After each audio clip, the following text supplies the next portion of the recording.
بسم اللہ الرحمن الرحیم۔ احباب ذی وقار، اللہ تبارک و تعالی عمل صالح کی توفیق کامل عطا فرمائے۔ حدیث مقدسہ مشکوٰۃ المصابیح کی حضرت ابو ہریرہ رضی اللہ تعالیٰ عنہ کی روایت سے، جس میں اللہ کے نبی صلی اللہ علیہ وسلم نے 7 مہلکات کا تذکرہ فرمایا تھا، اس میں سے آخری اور 7ویں نمبر پر آنے والی وہ چیز جو انسان کو ہلاکت کی طرف لے جانے والی ہے، وہ ہے قذف المحصنات المؤمنات الغافلات۔ اللہ کے نبی صلی اللہ علیہ وسلم نے فرمایا، اگر کوئی بندہ ایسی عورتیں جو پاک دامنہ ہیں اور بالکل بے جرم اور بے گناہ ہیں اور خواہ مخواہ ان پر جھوٹی تہمت لگاتا ہے، تو یہ جھوٹی تہمت لگانا یہ بھی کیا ہے؟ کبائر گناہوں میں سے ہے اور مہلکات میں سے ہے۔ اگرچہ اس میں صرف یہ مؤمنات یعنی ایسی عورتوں کا تذکرہ ہے، دوسری احادیث طیبہ میں بھی اسی بات کو بیان کیا گیا ہے کہ یہ بہتان، الزام،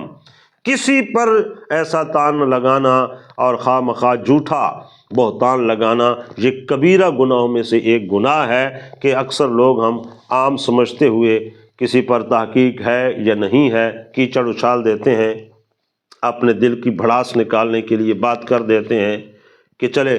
ہوگی یا نہیں ہوگی، ہمیں کیا ہے تحقیق سے۔ حدیث پاک میں یہ بھی ہے کہ بندے کے گناہ گار ہونے کے لیے یا جھوٹا ہونے کے لیے اتنا ہی کافی ہے کہ جو سنے اس کو بیان کرے، بلکہ بندے مومن کا شان یہ ہے کہ فقط سماعیات کو آگے پھیلائے نہیں جب تک تحقیق نہ کر لے کہ واقعی کون سی بات کیا ہے، اور پھر کسی کی غلطی کو دیکھ کر اس پہ پردہ ڈالنا اور اس کو چھپانا اور بیان نہ کرنا، یہ تو عظیم درجے کی ایک نیکی ہے۔ جس طرح کمن احیا معودتن حدیث پاک میں گزرا ہے کہ زندہ درگور کی ہوئی بچی کو دوبارہ زندہ دینے پر جیسے اللہ تعالیٰ اجر عطا فرمائے گا، کسی کا عیب چھپانے پر اللہ اتنا اجر عطا فرماتا ہے۔ تو اس لیے اس کے مقابلے میں کسی پہ بہتان لگانا، الزام لگانا، جھوٹی تہمت لگانا رسول اللہ کے فرمان کے مطابق بڑے گناہوں میں سے ایک گناہ ہے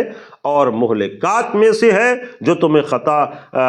ہلاک کر دے گی اور برباد کر دے گی۔ تو اس لیے ان تمام چیزوں سے اللہ تعالی ہم سب کی حفاظت فرمائے۔